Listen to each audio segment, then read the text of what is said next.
Let's talk to former DG, Lagos Chamber of Commerce and Industry, Dr. Muda Yusuf, who is joining me to give more insight. Thank you so much for joining us on TVC News this time. Well, I'm not sure how Nigerians are exactly, commemorating today Nigeria at 62. But first, let me get your opinion on what you think about Nigeria at 62. How much have we fared economically?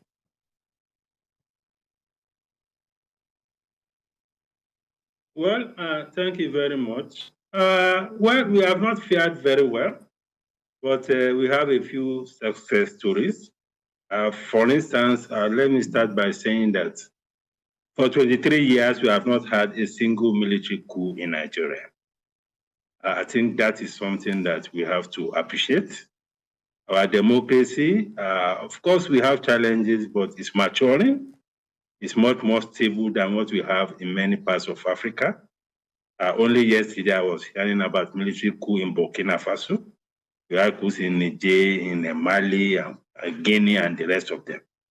So, but in terms of the stability of the democracy, not having a single major significant disruption for 23 years, I think is something that we should appreciate. Then, of course, we have some sectors that have undergone significant transformation. The telecom sector, the ICT, the entertainment industry, the financial services sector, aviation sector, quite a number of sectors where we compare where we were at independence to what we have now. I mean, it's a significant improvement. Even broadcasting. I mean, for many years, we had only one national TV. Today, we have so many TV stations owned by the private sector, print media, radio stations. These are footprints that are good in terms of private sector involvement in the management of the economy and the delivery of services. But however, we still have a whole lot of issues which is impeding the growth of the economy, which is impeding the welfare of the people. Right now, we are contending with very serious macroeconomic challenges around our foreign exchange issues, the exchange rate depreciation, the volatility in the foreign exchange market. We have serious fiscal policy issues, especially around fiscal operations. I mean, the level of deficits in financing of government has been increasing. The level of debt and debt service has also been increasing. Currently, our debt burden is about 42.8 trillion naira. And if you add some other components of sovereign debt, like the ways and means and all of that, you'll be talking about well over 60 trillion naira in terms of debt. Of course, that is a major concern, and that is also reflecting in the debt service. Debt service to revenue ratio is climbing to as high as 80%. That is of concern. And of course, we also have issues around our structural environment, productivity in the real sector, productivity in agriculture, productivity in agriculture, and even some elements of the service sector. Basically because of the very tough operating environment, issues of power, issues of roads, and other infrastructure that are impeding productivity in the economy and the welfare of the people. Yeah, in terms of Human Development Index, Nigeria is ranking 32 in Africa. That is not good news at all. Dr. Yusuf, let's take it from the issue of the people, because at the end of the day, having government in power is to ensure that the people are, they enjoy the dividends of democracy, which we are actually, which we enjoy in Nigeria to a very large extent. So India actually, it has retaken the first position as a poverty capital of the world. And then, but Nigeria is still battling worst insurgency due to the activities of banditry, kidnapping, insurgency, etc. So without dealing decisively with some of these attendant issues, how do you think Nigeria can bounce back economically? What do you think can be done in terms of economic achievement? What needs to be done is to create the environment for more investment, particularly private sector investment. Because in many of the countries that we admire today, the leading economies of the world, it is the private sector that is driving their wealth creation, their job creation, employment, creativity, innovation. Most of these things are driven by the private sector.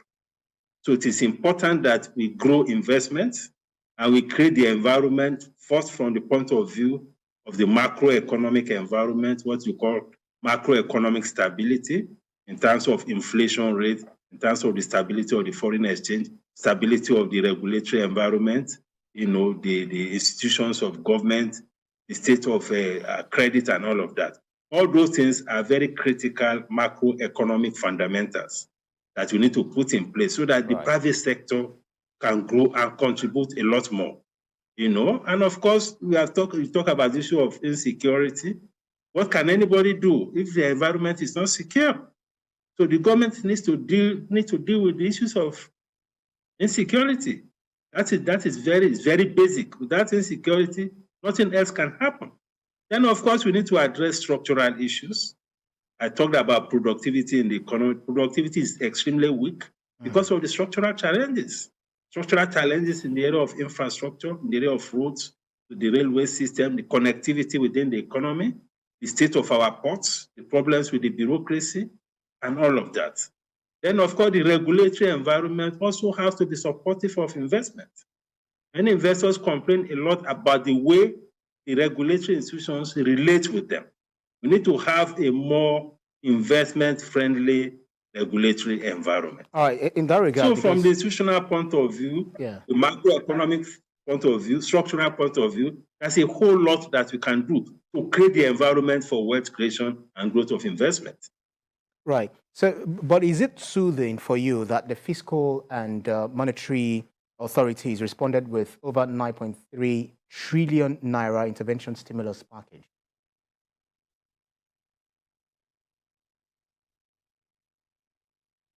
The stimulus package, is it by the CBN you are talking about? Right. Yeah, the monetary authorities, absolutely.